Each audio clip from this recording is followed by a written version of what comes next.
And so I want to talk about kind of the Philadelphia faithful that we have going on. We have the city itself just being a great city, and what we're seeing is I would say great city, but what we're seeing here is just a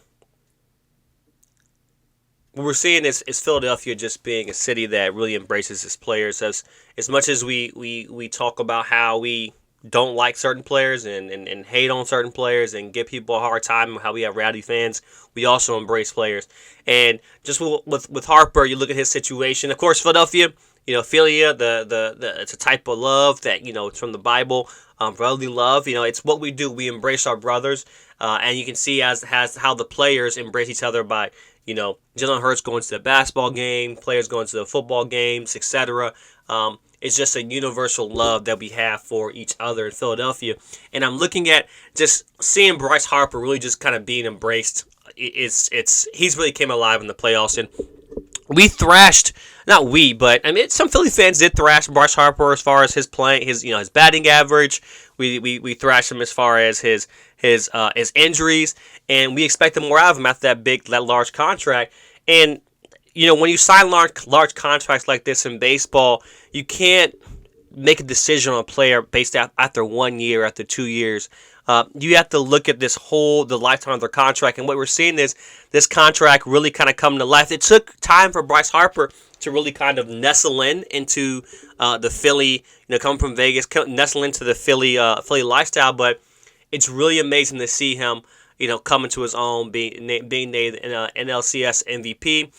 But just him throughout the playoffs. I mean, he's had a big bat throughout the playoffs, and this is why you pay big time players. Now it's be interesting to see what happens when you play the Astros, because the Astros are tough. But this is what happens when you invest in players like Bryce Harper in baseball. It's not necessarily about the immediate returns.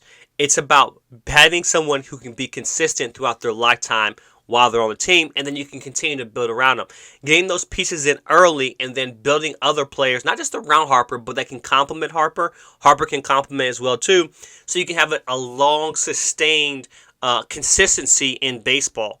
And aside from, of course, like say Philadelphia pitching, their bullpen pitching by committee, you're seeing Harper really being embraced, and that's the kind of confidence you want to do for a guy when they come to a city. Embrace a guy. It took time. Let me wrong. It took time. And I think it was a collective effort because he was injured, for quite a bit of the season. But it took collective effort for the Phillies to get here. We mustered our way into the wild card berth, and we just kind of steamrolled ourselves, found our footing in the playoffs. But Harper really is starting to come into his own, where we're comfortable with Harper, being Harper. And when he felt that, we didn't necessarily rely too much on Harper to deliver. He flourished, and he was able to kind of operate and work in that zone, be able to hit, be able to play, work in that zone where he's comfortable. And I like what we're doing.